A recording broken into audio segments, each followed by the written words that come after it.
Hey everyone, tonight I'm sharing a creepy story that happened while I was working nights at a convenience store.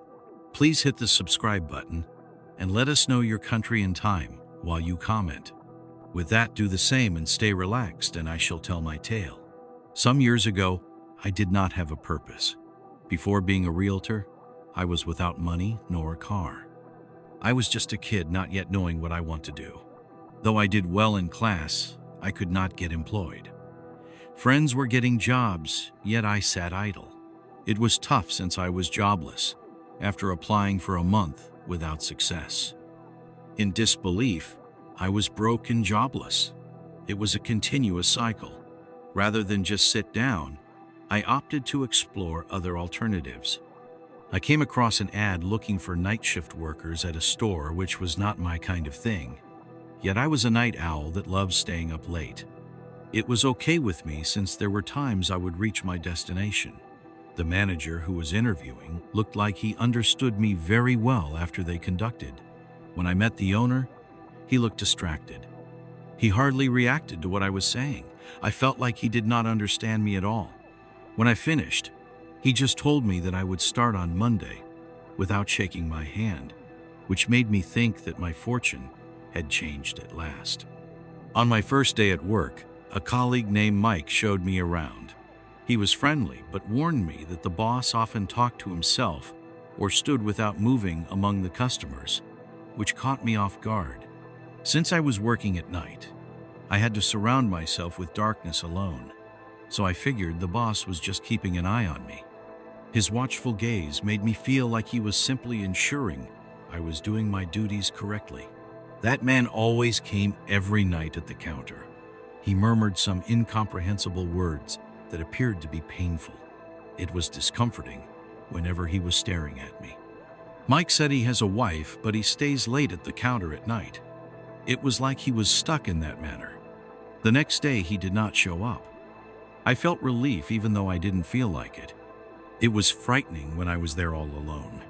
Even the absence of the owner did not make me feel safe.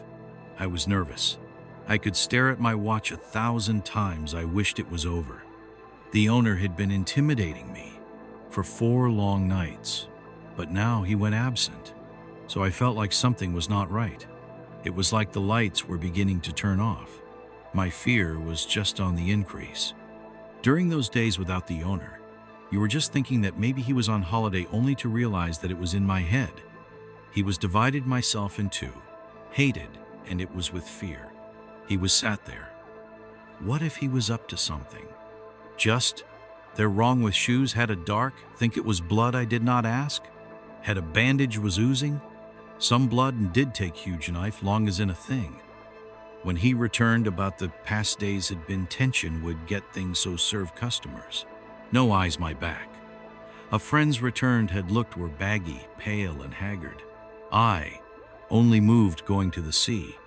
But later during my shift return home, I didn't know troubling me happened by his only covered the right one. Wondering what it as he latched door and melted as. Melted ice so much time he left thee again and went like others children did long before I knew I was jealous of him. But tired of it I choose. Big problem small think too fear I wanted to work. That gives some not male does. I just got home and was very tired. My aim was to sleep. I turned on the television. I changed the channels. I saw the live news about a woman's murder.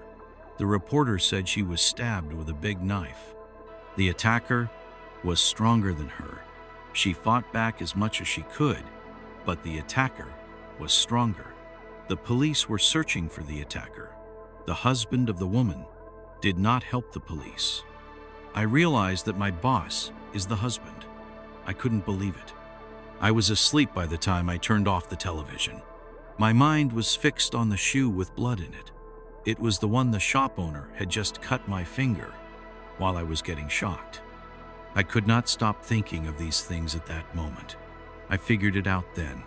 All the images floated in my thoughts. My suspicion was growing. My heart was beating fast as I was guessing he was the killer. All of this kept me in fear. I had a normal life like before, but couldn't think he was capable of what he had done.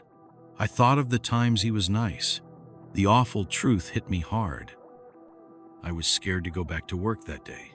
I planned to notify the police. I made an anonymous call to tell them what I saw. They arrested my boss eventually. After some heavy questioning, he confessed to having committed the crime. It was shocking. I had worked there only for a month, but I was glad justice was served. I am a pharmacist in a small town. It is a quiet and boring place. I hate it. During the night shift, nothing happens. Most customers are regulars. The usual ones include taxi drivers, people with headaches, and boys buying condoms. It was Tuesday. As normal, everything was calm. The door opened and closed occasionally. I was concentrating on the door when a tall woman entered. Her clothes were dirty and her hair was messy. Initially, she looked like a homeless person, but then I felt bad for her. Looking at her sad eyes made me anxious. Something evil seemed to come out of her. To my surprise, I felt confused by this stranger's existence. This strange feeling caught me off guard. However, I nearly thought of being mad, so I focused on my job instead. I was very busy with an annoying person named Frank. The automatic doors opened and closed.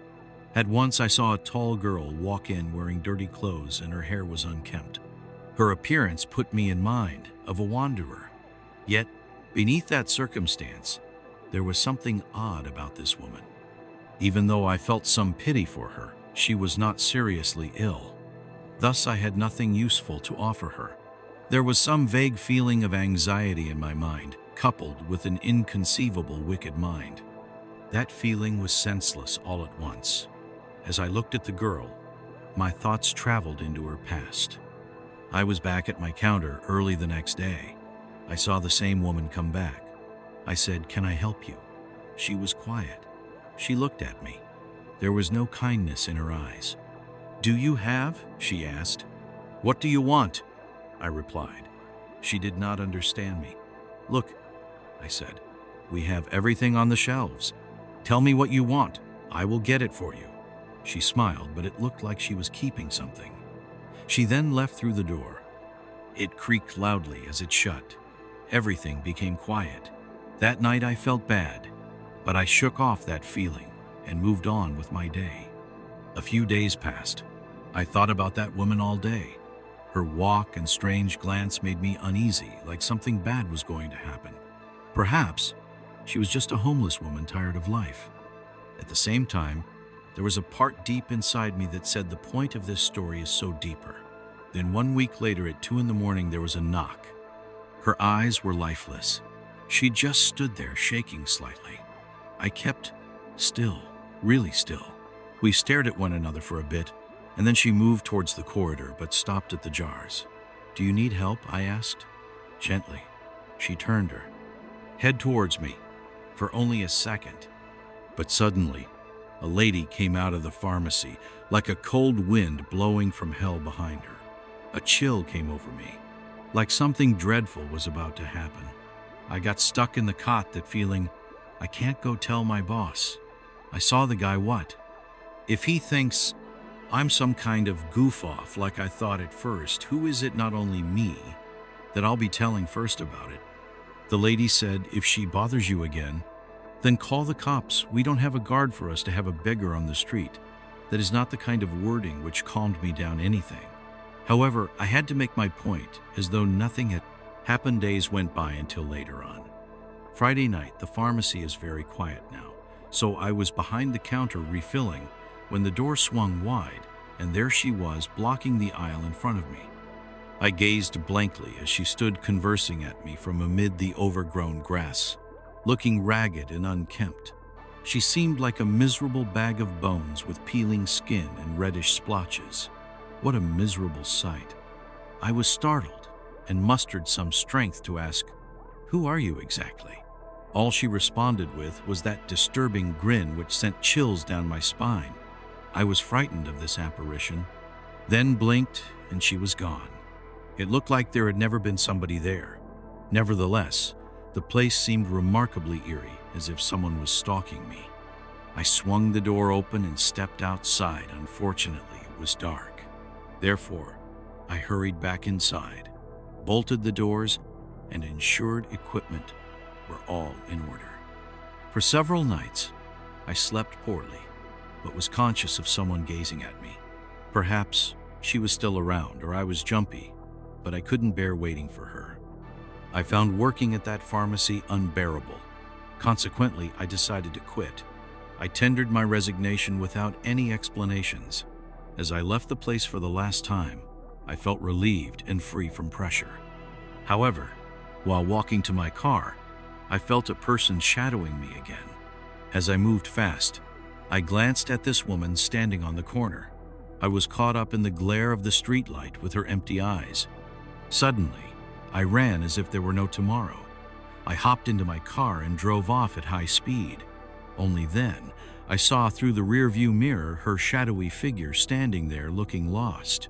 This became a norm.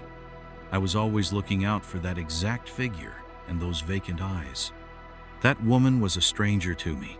I could not tell what her intentions are.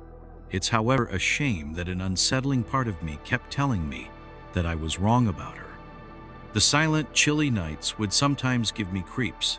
I could envision a ghost-like figure looking at me or waiting to pounce on me. The moment when there's no one nor anything on earth, I knew one thing for sure. In those midnight moments, she was ever present in the background, watching me closely. On such a night, I was further buried by my coat. I checked my watch, and it read 11:40 p.m. I was all alone in the motel, as nobody was around except security guards. It's usually me on the night shift, because of my other job that helped me earn a living.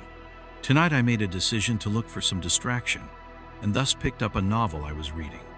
My focus was, however, cut short by the doorbell ringing. I saw this man carrying a briefcase enter, looking very tired. I greeted him warmly. The man asked for a room. I gave him one with the quiet room. He looked me in the eye and was staring. The glass window between us was one of the two things that made him appear cold. When he left, he smiled at the sky. The room I gave him was at the end of the main floor. He signed David and went upstairs. The next day, he came back holding a briefcase. I asked what he was carrying. He was almost uncomfortable. I wondered the reason for it, but he agreed to take coffee. Every day was tedious. I made it fun by reading. The number of clients at night was low, but I suspected that David was a bit queer.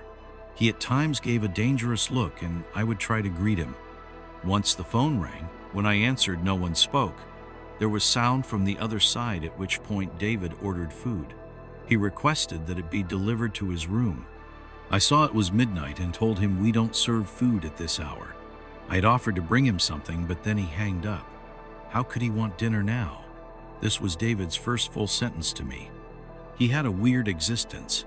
Just the day prior, he asked for help with his laundry. I had to tell him that it was not our duty. He then gave up on me when I suggested he go to the laundromat. Then the phone rang. I already knew it was David calling. I so did not wish to pick it up, but it had become routine for me to answer, even though I did not feel like doing this. I wondered what he wanted again. He had called to say the faucet in the bathroom was broken, and just like last time, the call ended abruptly. His terrible personality annoyed me at times. I did my best to keep cool and went upstairs to check on David's faucet. I explained that I wasn't a plumber, so I could not fix it. I assured him someone would come in the morning, but he kept yelling that he needed water now. He freaked me out because he was so scary. There was nothing I could do but asked him just to be patient. No sooner had I reached my desk than he was ringing again, shrilly complaining, barely with any words, that I find someone to do it immediately. I was not the plumber, and no one could come to fix it at night, only in the morning. I got back to my book and laughed. The main character had to fight her brother for the throne he stole. There were only 7 of us in the motel. David came at me with a baseball bat. He broke the counter glass and I screamed. He said, "I will kill you." His eyes were horrible. The guards weren't coming for me. He tried to grab me, but I pushed away and ran to the reception. I thought I might get away. David was behind me with the bat. I felt a blow on my head and fell to the floor. There was a tight grip on my head. and the boys pulled me by my neck and led me to the hallway. I tried to fight back, but he was too strong and I yelled for help. The grip was very painful, but that did not stop him from making fun of me. "Do you think your golden hair and strange eyes can make you shine like a star?" he said laughingly. I was really scared and I could not control my emotions anymore. Then I started screaming, "Help me!" But that made me receive a punch to the head. At that moment, I thought it was better to plead him for mercy instead of fighting back. I don't know how, but his grip loosened, and I was able to crawl towards the door. God helped me get it opening. Lastly, I felt his hand on my waist again, and I lost strength for a minute. Whenever I heard it was Steve, I felt relieved, but still scared. Steve had a worried look on his face. He handcuffed David and called the police, who were to arrive shortly. I told them everything that happened. I was trembling and trying to cover myself during the whole process. I quit the motel job because it was too dangerous. A gas station job paid the bills but was quiet at night. I could think until I got strange calls. One night, a man asked for Luke. I said, "No Luke here." He hung up. Next night, same caller. My boss said Luke worked nights after me but quit months ago. Who wanted him? I couldn't shake that uneasy feeling. Another call that late shouldn't happen, I thought anyway. But the guy asked me again, "Is this Luke?" I gripped my phone tightly. An hesitated response was running through my mind when finally said, "No, I'm not Luke. Please stop calling." He chuckled before hanging up. I felt scared now, shutting up all windows, locked doors under such circumstances. 2 weeks later, more strange occurrences. The phone rings. Same voice asking only for Luke. Occasional husk of some distant truck passing by. That foreboding sensation gnawed at my insides. Being the only human in the dark, no escape from your own thoughts. When I got back from the bathroom, I sat on the stool and thought about what had happened. I had not received any phone calls the night before, which made me wonder if something was wrong with my phone. I remembered how some phone calls used to make me very sad and unhappy. For instance, I could remember Gary's bad behavior, and that one time Alice told me she was leaving me. I received 3 calls from Eric, which only made me more worried. I told Gary I was tired of the calls and that I didn't care if they stopped or kept coming. After that, I just listened to happy music to forget it all. However, there was still a big problem. I had asked him to let me know if they kept calling. The phone calls, which had been non-existent, were now being made to me almost every night until I had enough of it. The calls made me angry, like a scratched CD repeating the same Luke's name over and over again. One day, when my boss was getting worried about my situation, I had to leave and take care of some personal business. At 2 a.m., while I was reading a magazine, I heard the doorbell ring. I thought it was the driver, but they had even more issues, which made me still feel anxious instead. A tall man stood before me, wearing a dark coat and a hat that shadowed his face. His boots made hollow sounds on the tiled floor as he came toward me. "Are you Alex?" he asked in a deep tone that was more alarming than it should have been. I shook my head. My heart thumped loudly even though I tried to stay calm. He regarded me with his black eyes. "I've been searching for Luke," he said. The air was heavy. I almost explained that you had called him, but my voice faltered. It was as though steel had been placed on the blanket of invariable facial expressions of those present. Undoubtedly, the room had turned chilly. "Where is he?" he pressed. I stammered that he had quit before I arrived. Terror was surging in my stomach. I prayed he would not know me at all. "You are his replacement," he grumbled, staring hard at me. A cold sweat ran down my back. "I swear to you I don't know him," I pleaded, feeling the weight of his gaze. He fell silent, weighing my lie, as if I could be blamed for Luke's debts. "I will find him soon," he said, hissing as he turned to leave. The door clicked shut behind him. This gas station seemed dreary in the dim light. My stomach did flip-flops because of the pressure he laid on me. It wasn't just me being a customer who claimed to know the former worker. A life was in danger. The following days were critical. He would come again and again, or else he would simply watch me unfold through the glass. like a prey being hunted. The man made phone calls all the time like Luke did. I had a lot of things in my mind. Each time I felt something bad will happen, I had the same feeling as being a giant that got a big piece of bread that I can't eat. I searched online and found some ex-workers, and just after some work, I located one who knew Luke. Then I discovered Jerry was in trouble with the loan and collection gang. He borrowed money and failed to make payments. The gang was looking for him. To hide from them, he was working at the gas station. Later, he quit the job because the cops and the woman from those loan sharks were looking for him. I then thought, should I just mind my own business? When I learned of his situation, he was getting scared and aggressive. I realized that I had to do something.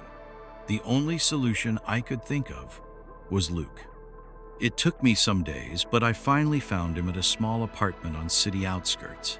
He looked terrified when I knocked on his door. My friend Luke just found himself in serious trouble. I stepped into the gas station, and he appeared stressed, telling me that there was a dangerous guy coming after him. I felt scared yet wanted to help. So, we devised a plan. Luke must lead this man to me, but we won't go alone. When the man came, my heart raced. I took a deep breath and said, I can take you to Luke. He seemed intrigued, but he also noticed that something was off with me, making me feel uneasy. Now, we drove the guy's car to where Luke was waiting. As we approached the car, Luke raised his hands and pleaded, I'll pay you what I owe. But I noticed the man meant to hurt him. I quickly spotted a baseball bat hidden under the counter, and I threw it with all my force. This action was to save my friend Luke from the man's wrath. I felt nervous as I saw that man who was waiting while Luke was quiet in fear into our car. I hurriedly left the gas station, and my heart was beating really fast, and the man just stood there looking confused about the whole thing, and I was scared as we drove down the dim road ahead. But this time, instead of feeling relieved, I was worried that the man could be really mad at us and take it out on Luke because he was alone left behind, and once we were together with him, the risk was higher than just facing it alone. One day while searching for a job, I got a call from my friend Max, who said that I could work with him at the motel where he worked. His pay wasn't much, but he said any job is better than nothing. And when I asked how to get hired, he told me that the boss only wanted people to come report at once, and then he will be given work. Hence, we went to the motel together. And on my first day there, I did not believe my own eyes. My legs had never touched this point of service, and it was just as dirty as I had imagined. It seemed strange to enter this kind of office that was no more than a station, operating only on one side of the room. There was paper with plastic letters on it. An old man sat at a desk. When I said I wished to apply, he beamed at me. People spoke of me before. Max said the document was almost ready. The man sought it and requested I fill a form. He brought it out, gazing at the board for all needed. The front desk informed me. Basic data answered in the education stuff were fast. I pressed the screen button without thought after finishing all questions. I gave him the form. The guy read then asked if I had done such work before. I said no. There were just a few questions about my free days and when could start. In the end, he was satisfied since I could come whenever suitable for him. He told me his wife would relocate and he needed to show me some things before leaving. We agreed that I would start work on the 10th. The next day when I met the man, I called Max to tell him the news I was set to start work. He congratulated me. He replied that he was very happy for me. I found it very funny that after seeking for long, I finally found it. It was a mix of feelings, and I was so excited that I texted Max. We went MX on our way home. Max replied, "Wow, I can't believe it." I was scared when I met my boss on the first day. In the office, there was a lot to learn from her. She would be replaced by the receptionist who everyone thought taught the new employees. At first, I was to work with Max, then I would do it alone. Working in his company made me learn easily. Things went so well that I gained confidence. This was my first shift alone at the motel, which was open day and nights. Max told me that it was very peaceful to work at night. I was to sleep beside my phone in case of an emergency. For the first part of my shift, it was quiet while I played with my phone till 2 a.m. Then a guest arrived in a dirty car. He appeared confused until he located the office. I asked how I could be of assistance. He asked for a room which was for one night only. After filling out the form, he readily gave me his ID and credit card information. I once saw a guest acting strangely. He pretended to crush bugs in the air. It was odd, but I stayed calm. When he finished, he gave me the key and stared at me for a long time. It felt strange, but didn't say anything. Then, I heard loud shouting. A moment later, the same man burst in loud and angry that he couldn't get it. He was furious and very loud. I wasn't sure whether to laugh or be afraid. I did not understand what he wanted from me. At this point, he was very agitated and yelling, "What is wrong with my room?" I felt frightened. I tried to stay serious and apologize for the inconvenience. I told the madman he must have made a mistake. I probably gave him the wrong key. That calmed him a bit. He took my key and left, slamming the door. At first, I thought I gave him the right key. I hoped I had made a mistake that we could fix together. A few minutes later, I was uneasy since I was afraid something awful would happen. He came back in a fit of rage. He shouted, "I can't enter my room." The nearer he got, the more scared I became. I went to the back office since I knew he saw me. The guy knocked on the door endlessly. He went crazy and yelled, "Someone has to go kill her." I'm not sure who he spoke about, nor I wanted to know. Yet I hoped it was not me. My heart raced. I said I was on a call but would shortly come out. I should have called the cops. I was alone for the first night, hence I wanted no attention on myself. I decided I would help him open the door since he was calmer now. That seemed to work as I opened the door for him. I took the keys with me. I followed him, but I worried. I turned to look back and found he wasn't there.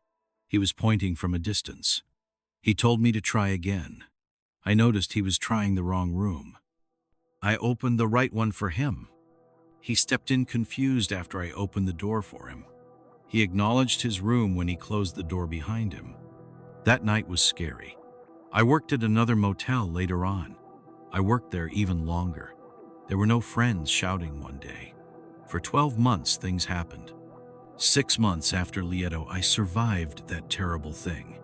In April 2003, my love for rock music was almost my end. I was working at a gas station where we could only play heavy metal. I counted cash and served customers on day and night shifts. I also did some nights. Shifts now run from midnight. At least for 3 nights every week, I worked night shifts. I felt lonely, but then it got better. The only issue was time. Time when weirdos came around. A true story comes next about one such guy that night. Our gas station was opposite Walmart's, just close to the convenience store.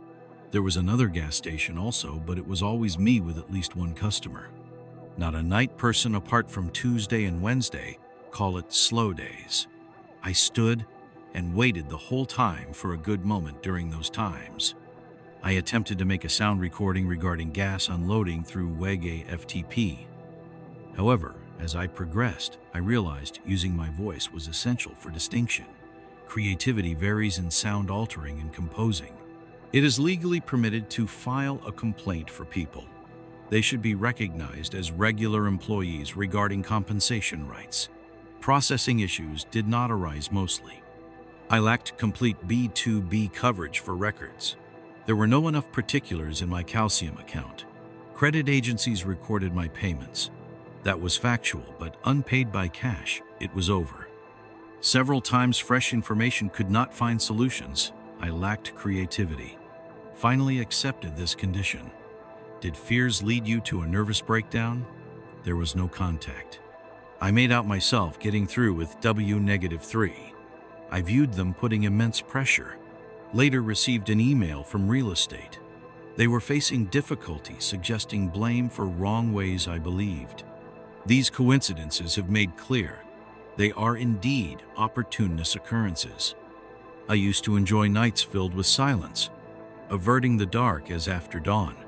Then, it was hard for me to get used to the quiet. Within a few days, though, everything became normal. I began to enjoy trying to locate clients in the seemingly deserted station. On one of those late evenings, I felt worn out and relaxed. It was past 2 a.m. and the station was empty. There were only people who moved around a while ago. Abruptly, one vehicle, which was a creepy-looking van, came into sight. It was a horror movie-like design. The van parked directly outside my workstation. I thought its driver would get out and come inside. Instead of that, the van remained parked there, headlights on. I stared at it, hoping for someone to appear, but no one did come out after waiting for quite some time. Thus I whispered to myself, "Finally, it has left." Just when I thought as much, its driver parked at the side of the shop out of view in the dark night. That made me feel uneasy indeed. I was alone on guard duty at night. Suddenly, I sensed something was wrong. I couldn't see the van I was waiting for. I imagined scary things could happen. I counted the seconds, which felt like ages while waiting. I wanted my shift to be over, but anxiety seized me. An hour later, it was past 3 a.m. I was looking around much empty space. A car drove by. I saw a man in a black coat for a moment. He seemed to be the driver. His head was down. The guy went inside the store. I could not stop observing him. He looked uneasy, like someone under pressure. Lastly, I stepped onto the road. My heart was pounding fast. The band had a steady tune. I got worried and couldn't settle down. All I heard about was the sound of the van horn. I was anxious. Then I called a pal. He advised me my worries were right. I decided it might be better to investigate instead of standing there. Feeling uneasy was not an option, but I was keeping my cool. Waking up on a Saturday morning, I saw a strange man. He was staring at me, and his stance was peculiar. Although frightened, I approached him and said hello. He didn't respond. The silence was thick. It felt like I was in a horror movie. Finally, he left and drove away in a white van. Feeling relieved, my remaining shift was dull. Later, I had dreams about him. I planned to check on him, but it seemed normal. After a few days of no incident, I found myself alone in the gas station at around 2 in the morning when a car drove in. I had a sudden fright when I saw an old white van like one I had spotted before at a station. It was the same car of someone who had troubled me before. I felt uneasy and unhappy that I wanted to ignore my worries, but it was not easy. I feared it might be the same person as before. I remember the gas station and the guys who were there too. The darkness around felt strange, and I could hardly see as the lights went dim. I kept on looking at the van because I thought my childhood fears were back to haunt me. Over time, the van approached the front parking and stopped there. The man came out of it. He looked like the other guy, putting something which looked like a crowbar from the back. I stared at him, but he couldn't see me as well. His clothes were strangely similar to those he wore on our first encounter. It was as if I was getting scared again. It was dark and quiet in the shop. My heart was racing when the dude hit something with a loud noise. Suddenly, things started to break in the shop. I was scared of being attacked. That was when I saw the man. He was 26, holding a crowbar. I ran and hid behind the counter. I dashed out, locked the car, and called 911. From my car parked behind the gas pump, I saw the guy going back inside the store. After a few minutes, I called the police so I could go inside. When they arrived, the shop was in ruins. Everything was on the ground with what had been broken by the crowbar. I was shocked to see the man lose control on television. It was truly strange. The man was banging on things one moment, but then walking away slowly the next. Afterward, the police were chasing him. I had been watching over the shop at night, but then I quit my job. The man returned a few weeks later. I was grateful to have left in time. I could have been there, and he might have caused trouble. I didn't know what had happened to him, but it was good I found another job. I left behind the story, but no one could take it away from me.